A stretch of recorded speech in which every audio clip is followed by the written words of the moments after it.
څلورم څپرکی: هغه فکرونه چې په اړیکه کې صمیمیت کموي. کله چې د اړیکې بیا پیل ته بیړه کوو. کله چې غواړو بیرته له هغه چا سره خبرې پیل کړو او ورنږدې شو چې مخکې ښه ځورولي یو، باید ډیر پام وکړو. ناسمه هڅه د بیا ځلې سزا ورکولو په څیر وي، په دغه توپیر چې پخوا بل چا دا سزا راکوله، خو اوس موږ پخپله خپل ځان ته دا سزا ورکوو. د اړیکې د بیا پیل پر مهال باید دې ته پام وکړو چې آیا مقابل لوري دومره وده کړې ده چې خپلې تېروتنې ومني او په اړیکه کې د خپلې برخې پای ته رسیده وویني؟ آیا موږ دومره خوندي احساس کوو چې آن بیا ورسره د خبرو کولو زړه وکړو؟ آیا هغه یوازې د خپل وجدان د آرامولو لپاره موږ ته رانږدې کیږي، او یا که په رښتینې خاکسارۍ سره غواړي د ارتباط بیا رغولو هڅه وکړي؟ که موخه یې یوازې د خپل بد احساس کمول وي، ډیر ژر به بیرته هماغو نامناسبو دورانونو ته ورولویږو چې اړیکه یې له ستونزو سره مخ کړې وه. هر څنګه چې وو، هر څه چې وو، او هر ډول ګډوډي چې شته وه، اړیکه یو ځل پای ته رسېدلې ده. هره پای ته رسېدنه له ځان سره د بایلات احساس لري، او هر بایلات غم زیږوي. تر غم وروسته ډیر وخت غوسه هم کوو. کله ناکله همدغه غوسه موږ دې ته هڅوي چې اړیکه بیرته پیل کړو. خو دا مه هېروئ، غوسه چې په هر ډول وي، هغه که غچ وي، زیان رسونه وي، او په پټ یا ښکاره ډول زیان رسول پکې موجود وي، یوازې د څو شیبو لپاره موږ ته ارامي راکوي. که غوسه په سمه او سالمه بڼه په خپل درون کې احساس، زغم او هضم نشي، نو زموږ ټولې هڅې به په اوږده موده کې بې ګټې وي، او موږ به لا هم نارامۍ کې پاتې شو. د بیا پیل هڅه باید له پوهاوي سره مله وي. ځینې خلک د زرګونو دلیلونو پر اساس غواړي چې بیرته زموږ ژوند ته راشي. باید په یاد ولرو چې خلک هم زموږ په څیر انسانان دي. بدلون ورته سخت وي، ډیر کله یوازې د ځورولو بڼه بدلیږي، خو اصل یې هماغه پاتې کیږي. که په اړیکه کې ژوره ګډوډي وي، د بیا ځلې تکرار شونتیا یې ډیره وي. که زیانمن شوي یاست او ځان خوندي نه احساسوئ، په بیړه اړیکې ته مه ورننوځئ. لږ تم شئ او دا جمله له ځان سره تکرار کړئ: موږ یو ځل بې اختیاره تېروتنه کوو، خو دویم ځل په خپله پریکړه کوو چې له پوهېدو سره سره هماغه تېروتنه بیا تکرار کړو. ډېرې اړیکې دروني یوازیتوب نه کموي. د دروني یوازیتوب مرهم صمیمیت او خوږوالی دی. صمیمیت یا خوږوالی یعنې له قضاوت او پرتلې پرته په ټول وجود سره د یوه انسان درک کول او احساسول، یعنې په چوپتیا کې شتون. دا یعنې د صمیمیت یوه نرۍ او نازکه رشته چې په یوه لنډه شیبه کې جوړیږي. هغه څه چې اړیکه سالمه ساتي د همدغو کوچنیو صمیمیتونو تکرار دی چې له بشپړ شتون یا حضور او مشاهدې ډک وي. چې رښتیا شي، همدغه ساده او لنډ صمیمیتونه دي چې اړیکه ژوره او معناداره کوي او کولی شي زموږ د دروني یوازیتوب لپاره مرهم شي. د صمیمیت د دغو نریو تارونو تکرار استادي او صبر غواړي. د هرې اړیکې په پیل کې د کشف یوه لیوالتیا شته وي. د مقابل لوري د نړۍ پیژندل او د خپلې نړۍ په اړه خبرې کول، همدا د کشف خوښي د صمیمیت لومړني تارونه جوړوي. خو کله چې د مقابل انسان د کشف بهیر پای ته ورسیږي او پوه شو چې هغه هم زموږ په څیر یو زیانمنېدونکی، حساس او معمولي انسان دی، نو کیسه بدلیږي. کله چې موږ نه پوهیږو چې په هر اړیکه کې د خوښۍ کمښت راځي، هغه وخت نو د صمیمیت د رامنځته کولو یوازینۍ لاره د اړیکې په پیلولو روږدي کېدل وي. یعنې یوازې د اړیکې په پیل کې خواږه، صبرناک، خواخوږي او لیواله یو، خو وروسته ورو ورو غلي کېږو، نور د زړه زور نه لرو، او بیا د بلې اړیکې د پیل وسوسه را پیدا کېږي، او دا یعنې د اړیکې په پیل روږدي کېدل. د بېلابېلو اړیکو پیل زموږ یوازیتوب نه کموي، ځکه د اړیکې د پیل صمیمیتونه او خوږوالی یوه ورځ پای ته رسیږي. دا صمیمیتونه د خوښۍ د هورمون له کمېدو سره رنګ بایلي. موږ د دروني یوازیتوب د تریخوالي د کمولو لپاره ژورو صمیمیتونو ته اړتیا لرو. هغو صمیمیتونو او خوږوالو ته چې خپله یې باید تولید کړو او له داسې سرچینې تغذیه یا خړوب شي چې نوم یې پوهاوی دی، نه د لنډمهالې خوښۍ هورمون. پرته له شکه موږ باید د صمیمیت دا نري تارونه په دومره پوهاوي سره تولید کړو چې اړیکه هره ورځ له پرون څخه ژوره شي.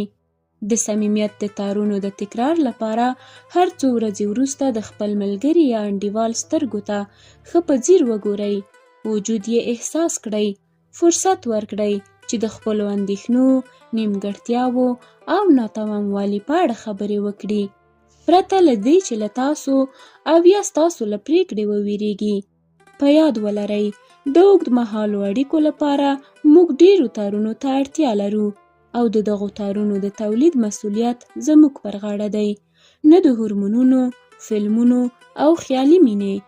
موږ هغه خارق العاده موجودات یو چې مینه مو سره خواږه کوي او تر هغې وروسته دا موږ یو چې کولی شو صمیمیت او خوږوالی لا ډیر کړو. هره یو ځای اوسېدنه صمیمیت نه دی.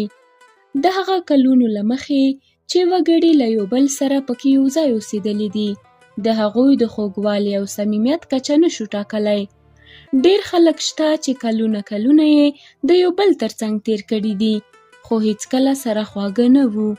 د دې پر ځای چې هڅه وکړئ د یو ځای اوسېدلو کلونه زیات کړئ، هڅه وکړئ صمیمیت او خوږوالی زیات کړئ، ځکه صمیمیت تاسو ته داسې ځواک درکوي چې خپل ځان او خپله اړیکه د یوه سپړونکي او کشفوونکي په څیر وګورئ. صمیمیت تاسو ته دا توان درکوي چې له دردونو او سختیو تیر شئ او دا مه هیروئ. په موږ کې 3 داسې چلندونه کولی شي چې زموږ انډیوال یوې موازي اړیکې ته یوسي او صمیمیت ختم کړي. لومړی، که له حده زیاته مینه وکړو، په ډېرې اندېښنې تل حاضر واوسو او وغواړو چې فکر مو د هغه ټول ژوند، فکرونو او پریکړو ته وي. دویم، که تل په سپکاوي او رټنې له هغه سره چلند وکړو، په خپل درون کې ناوړه وګڼو او هغه ته د حماقت او کم ارزښتۍ احساس ورکړو. دریم، که ساړه اوسو او د خپل انډیوال چلند ته د یوه مړي په څېر غبرګون وښیو، یعنې د یوې سړې، مرموزې او نه تسخیرېدونکې واورینې ملکې په څېر وبریښو. دغه 3 چلندونه د دې ځواک لري چې ډېره زیاته ویجاړي پیښه کړي. دا مهمه نه ده چې تاسو څومره صمیمیت رامنځته کړی دی، دا مهمه ده چې پوه شئ چې له همدغو 3 چلندونو څخه په یوه یې تاسو کولی شئ په اړیکه کې ټول پخوانی صمیمیت او خوږوالی له منځه یوسئ. دغه 3 چلندونه ستاسو د انډیوال زړه او هویت په نښه کوي او هغه زخمونه چې جوړوي یوه ورځ به اړیکه پای ته ورسوي. په زیاتې مینې سره موږ د مقابل لوري پر شعور پوښتنه راپورته کوو، یعنې وګوره، زه ستا په اړه څومره اندېښمن یم، څومره مینه در سره لرم، څومره مې خوښیږي، خو ته راته باید اوس هر څه تشریح کړې. تل زما د سترګو پر وړاندې اوسه چې ډاډه شم حال دې ښه دی. آیا دا د یوه ډېر مهربان خو کنټرولوونکي انسان د چلند تعریف نه دی؟ له بریده وتلې مینه زموږ انډیوال ستړی کوي.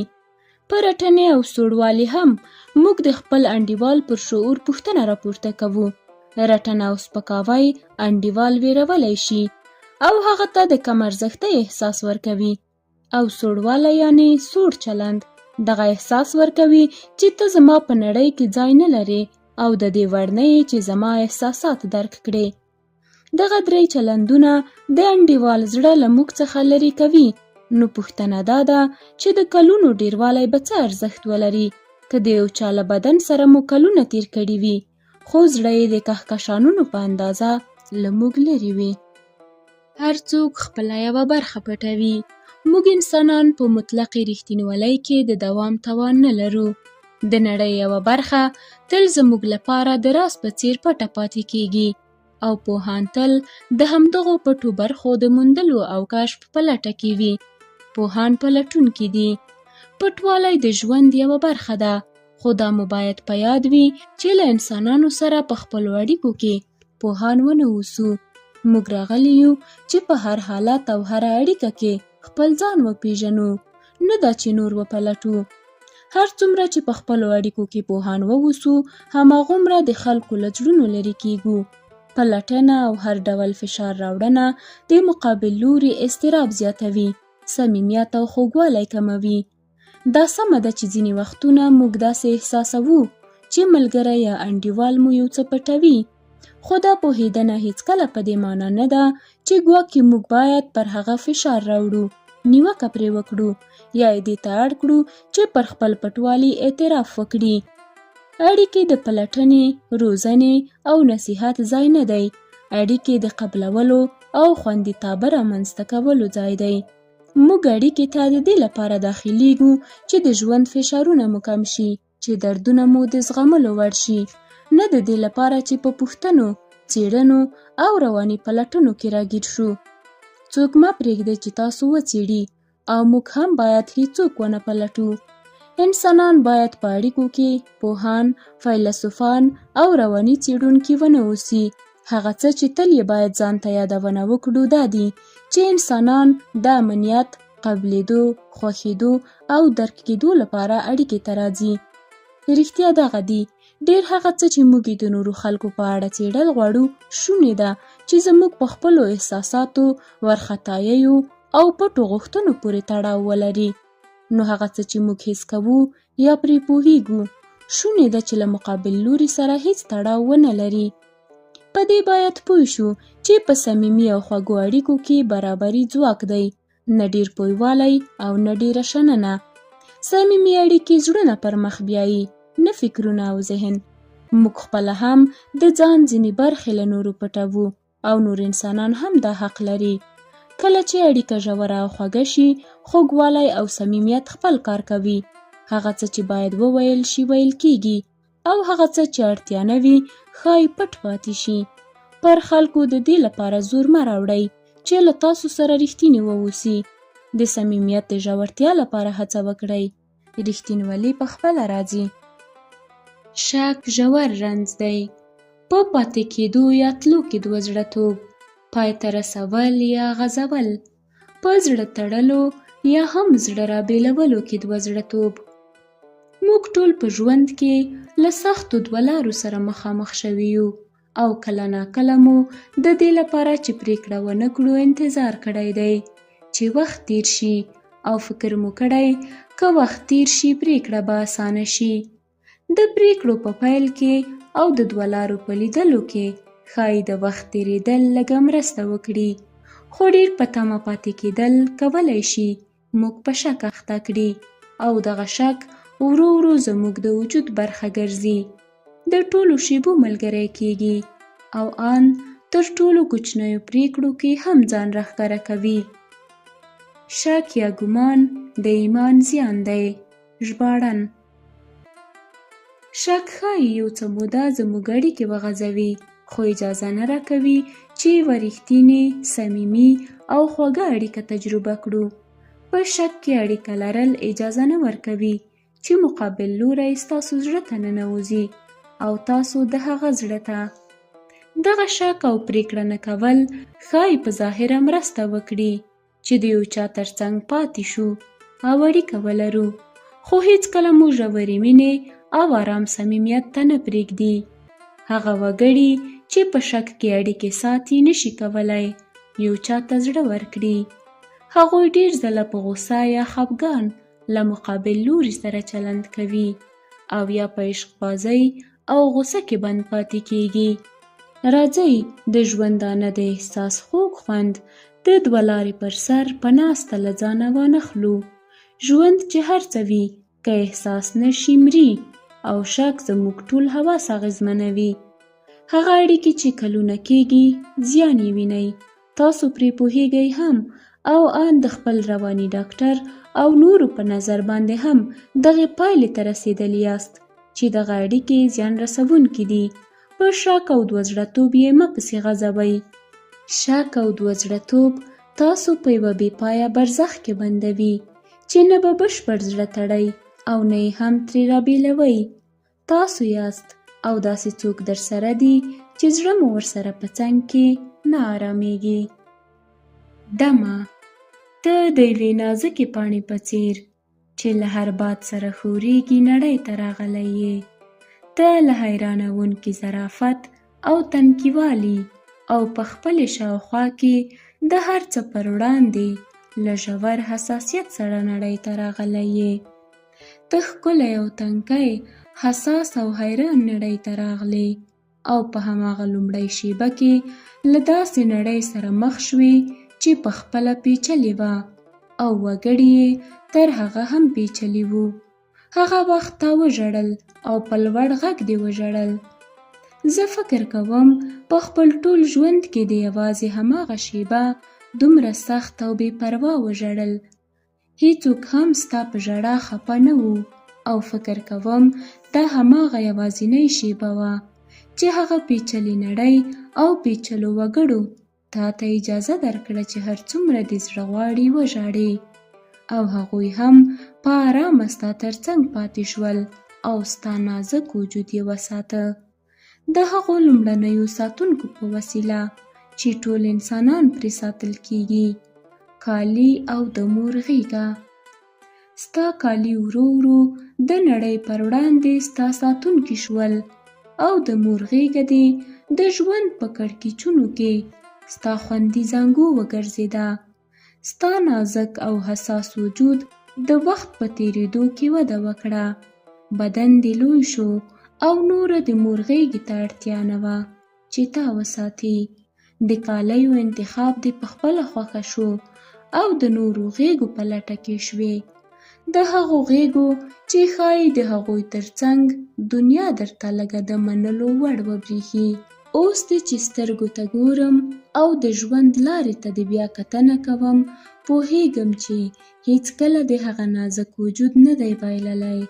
ته یوازې په بدن او بڼه لوی شوی یې. نړۍ لا هم هماغومره مرموزه ده او وګړي یې لا هم هماغومره پیچلي دي. ستا په درون کې لا هم ژور حساسیتونه شته، د شاوخوا چلندونو او پیښو پر وړاندې نازکې ماتېدنې هم. ستا په درون کې لا هم هماغه نازک وجود شته چې ساتنې ته اړتیا لري. خو کله دې چې بدن لوی شو او ټولنې ته ورننوتې، یو بل بدلون رامنځته شو. اوس زه ستا ساتونکی یم. د هغه نازکې، حساسې او زیانمنېدونکې برخې چې ستا په درون کې ژوند کوي، اوس ستا ساتنه له ما سره ده. زه ستا د هماغه ستر شوي بدن برخه یم. زه خپله یم. زه ستا حقیقي بدن او ستا رښتینی عمر یم چې کولی شم د ذهني بلوغ له لارې ستا ساتنه وکړم. زه اوس ستا ساتنه کوم، ستا د نازک او تنکي وجود تر څنګ درېږم او یو ځای ژوند سره کوو. ساتنه دې، پخې پرېکړې او مناسب چلندونه دې زما کار دی، خو دروني سوچه احساسات او له نړۍ او خلکو سره نښلېدل نو بیا ستا کار دی. موږ یو بل ته اړتیا لرو چې ژوند هماغسې احساس کړو لکه څنګه چې دی او پر مخ ولاړ شو.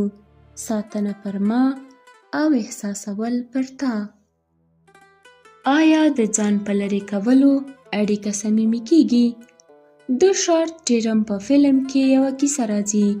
یو اکتوپوس په سمندر کې یوازې اوسېده.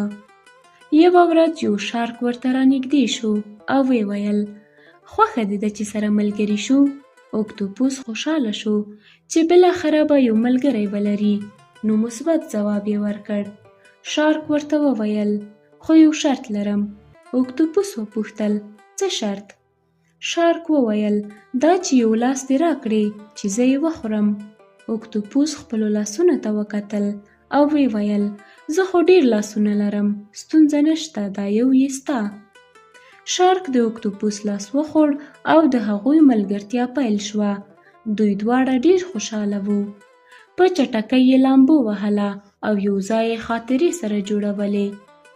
پر دواړو وخت ډېر ښه تېرېده او اکتوپوس ډېر خوشحاله و. خو هر ځل به چې شارک وږی کېده له اکتوپوس به یې غوښتل چې بل لاس هم ورکړي او اکتوپوس به د ملګرتیا د غځونې لپاره دغه کار کاوه تر هغې چې یوه شپه نور اکتوپوس ته هیڅ لاس ورپاتې نه شو. شارک وویل زه وږی یم.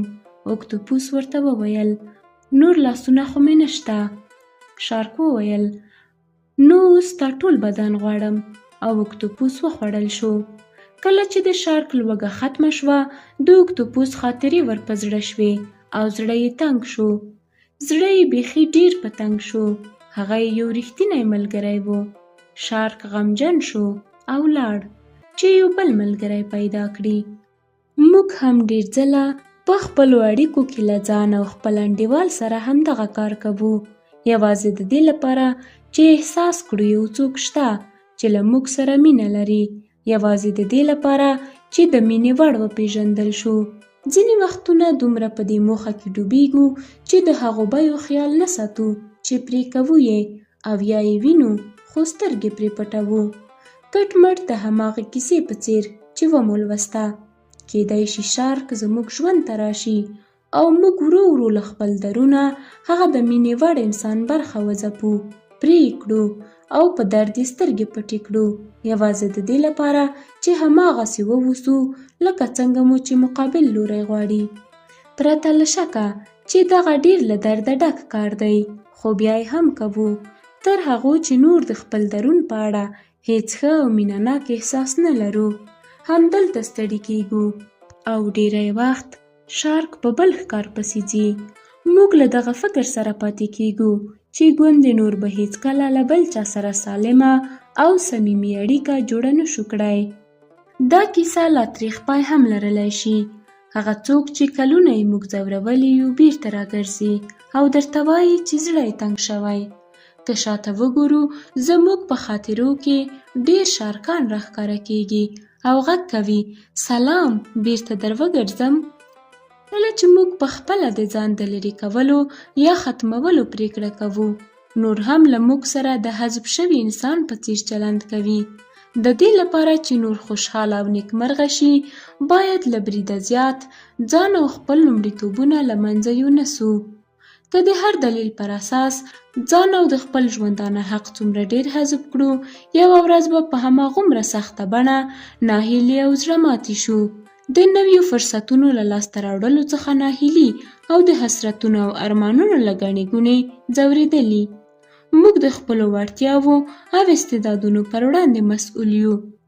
که یوه ورځ دا پریکړه وکړو چې د نورو د نیکمرغۍ او خوشحالولو لپاره هڅه کول پرېږدو، باید ځینو ټکو ته پام وکړو.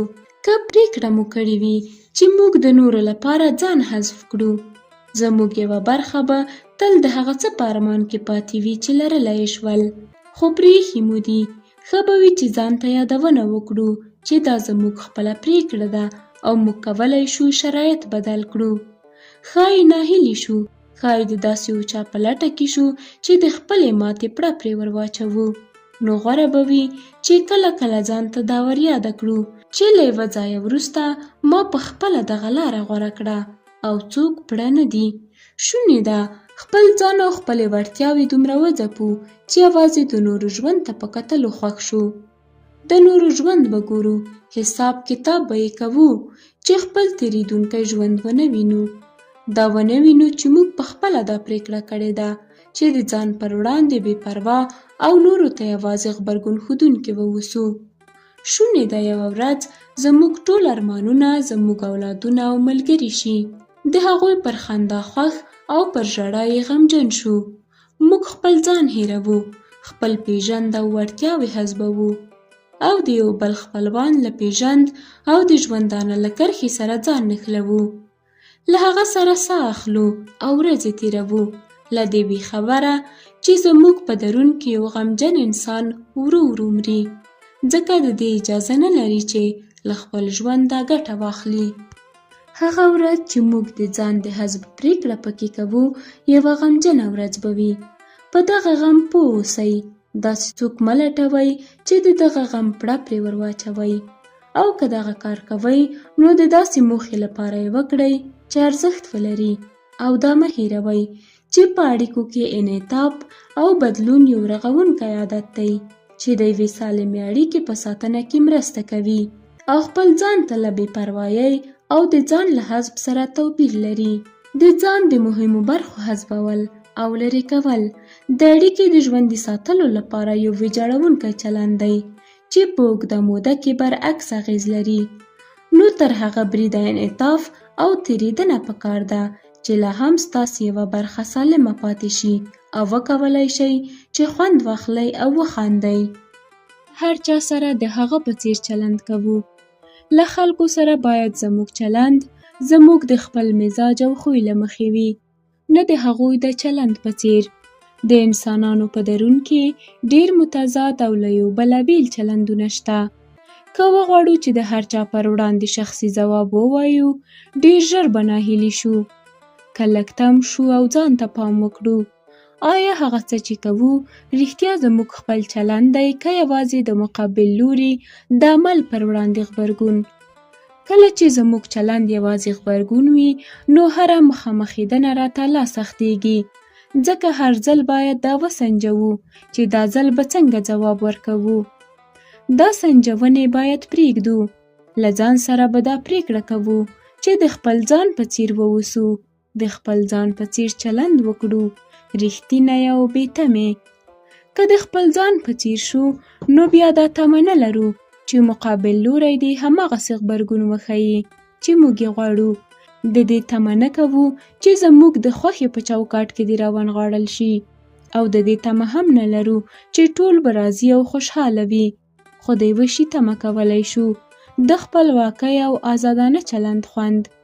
کله چې دغه ډول چلند پیل کړو، له خلکو مو ورو ورو تمې کمیږي.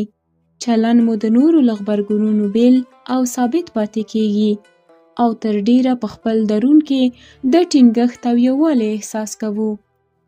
احساسات مو د خلکو د متضادو چلندونو پر وړاندې لږ خوځښت پیدا کوي، او دا ښکلې خبره ده. دروني نړۍ مو ورو ورو پراخیږي، او له خلکو سره د هغوی له چلندونو پرته مینه کوو.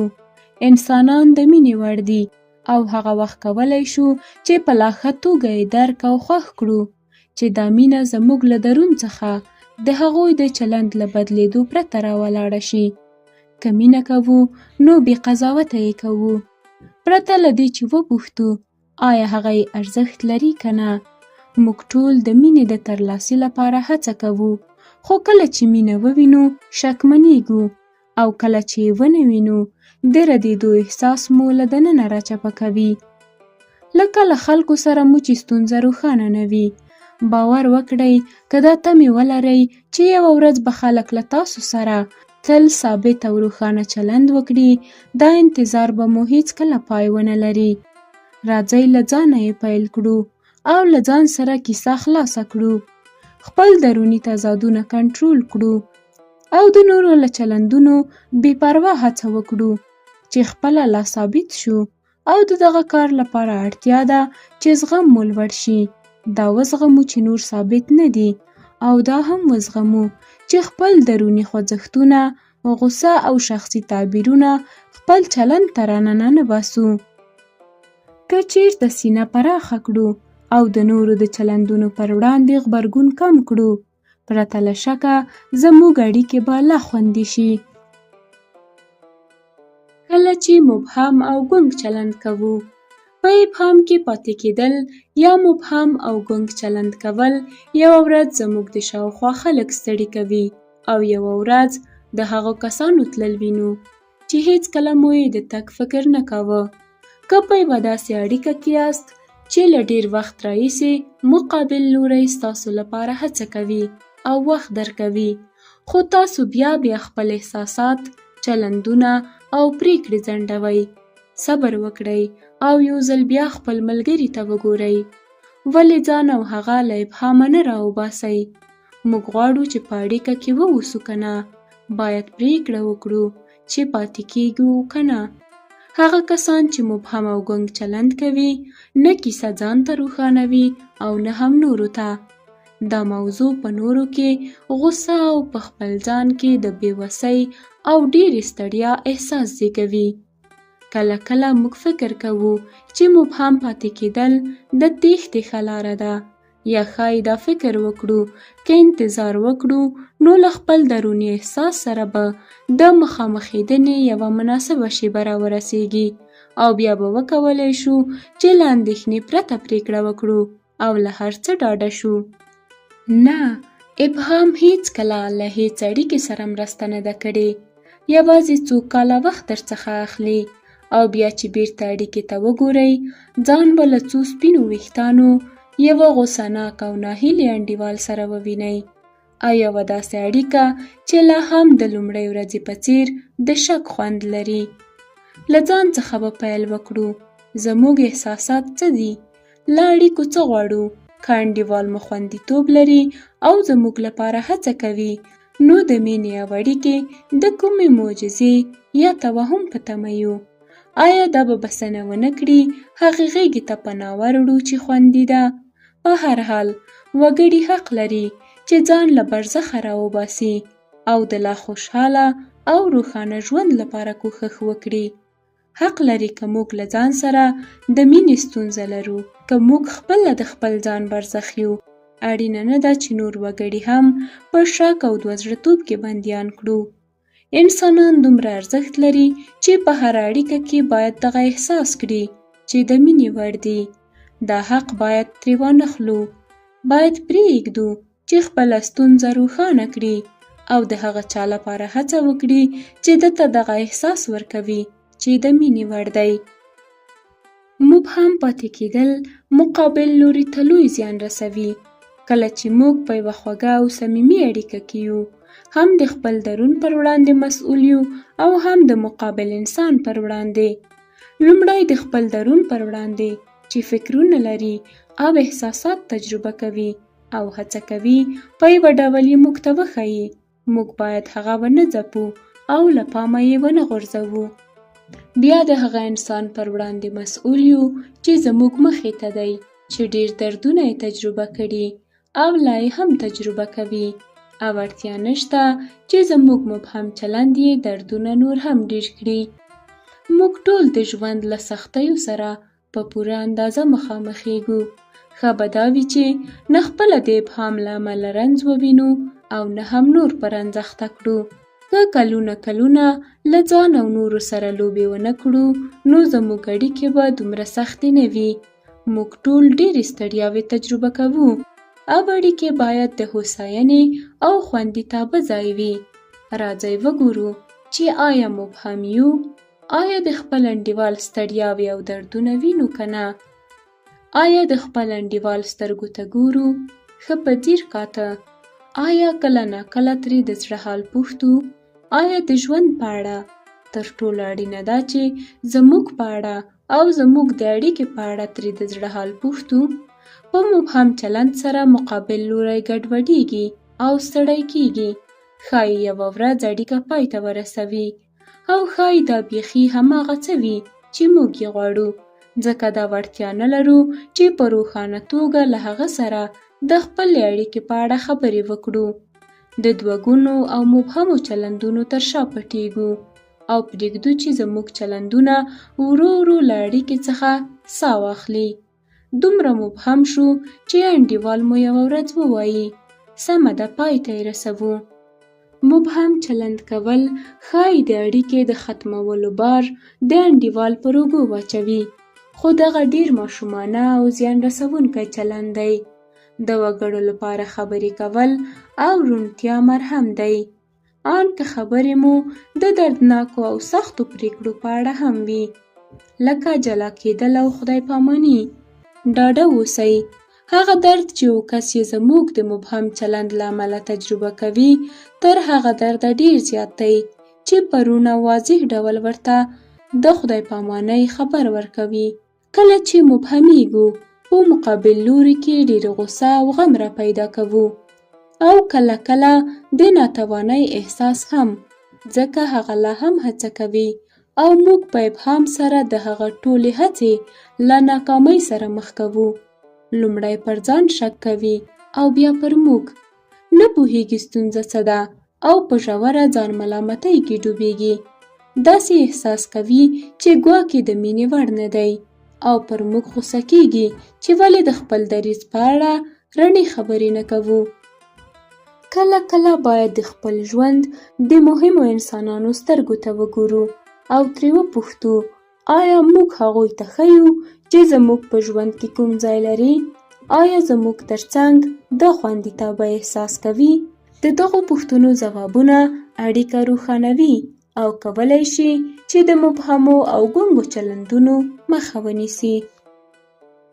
کله چې کمزوری برخورد کوو، کله کله موږ ځان دومره ناتوانه ښیو، د خپل ځان او د خپلو تجربو په ځانګړي ګڼلو کې دومره ډوبېږو چې هیروو نړۍ زموږ د فکرونو پر محور نه څرخي او پیښې هغومره سختې او وژونکې نه دي لکه څنګه چې موږ تحلیلوو. له موږ وړاندې زرګونو انسانانو ورته تجربې لرلې دي او ژوند یې پسې غځولی دی. تر موږ وروسته به زرګونه نور هم ورته تجربو ته ورننوځي. کله چې د ناتوانه کس رول لوبوو، پر نړۍ او خلکو غوسه کیږو چې ګواکې دوی له موږ سره څومره ظلم کړی او دا غوسه له نورو څخه په تمې کولو پرله پسې ډول له هغه حالته په شکایت کولو سړوو چې ورسره مخ یو. ناتوانه انسان په خپلو شاوخوا کسانو کې د ګناه احساس پیدا کوي چې هغوی راشي او له هغه سره مرسته وکړي چې له سخت حالت څخه تیر شي. تیریدل او مرسته اخیستل هیڅ ستونزه نه لري، خو ناتوانۍ ته مو باید پام وي. داسې چلند مه کوئ لکه یو بیچاره چې بند پاتې وي. تل غوریږي او له هر چا تمه لري چې حال یې درک کړي او تل ډاډ ورکړي. ناتوانه انسان د هغه چا په څیر دی چې ځان یې په یوه کوټه کې بندي کړی وي، په یوه کونج کې ناست وي، دعا کوي چې څوک ورته ور راخلاص کړي او یا چغې وهي له کوټې څخه د باندې خلکو ته وایي تاسو باید ور راخلاص کړئ، دروازه پرانیزئ. ناتوانه انسان دومره د خپلو افکارو او باورونو په سم ګڼلو کې ډوب وي، دا نشي درک کولی چې دا دی خپله دی چې ځان یې بندي کړی دی او تمه کول، شکایت کول او دعا کول ورسره هیڅ مرسته نشي کولی. که موږ ځان ناتوانه یا کمزوری وښیو، هیڅوک نشي کولی موږ له هغه کوټې راوباسي. د دې لپاره چې له ناتوانۍ راووځو، سکوت ته اړتیا لرو. باید چوپ شو او د دې چوپتیا او غلی پاتې کېدو په فرصت کې لږ خپل درون ته وګورو. هغه تمې چې لرو غلی کړو او شکایت ونه کړو. اوس مو په دغه خاموشۍ کې له کوټې څخه د باندې نړۍ ته، هغو غږونو ته چې اورو یې او هغو وګړو ته چې داسې ښکاري ژوند کوي پام اړوي. داسې بریښي چې نړۍ روانه ده او خلک تیریږي. کله چې غلی شو بدلون پیلیږي. ورو ورو د وره خواته ځو او خلاصوو یې او هماغلته کولی شو نور خلک ووینو چې په ورته شرایطو کې پاتې شوي دي یا هم ورسره لاس او ګریوان دي او بیا هم ژوند پسې غځوي. اوس کولی شو له هغو مرسته واخلو یا د هغوی له حل لارو استفاده وکړو. اوس پوهېدلی شو چې یوازې نه یو او نړۍ نه غواړي له موږ غچ واخلي. اوس درک کوو چې زرګونه انسانان وړاندې تللي دي او موږ هم کولی شو وړاندې تیر شو، ان له ټپونو او دردونو سره.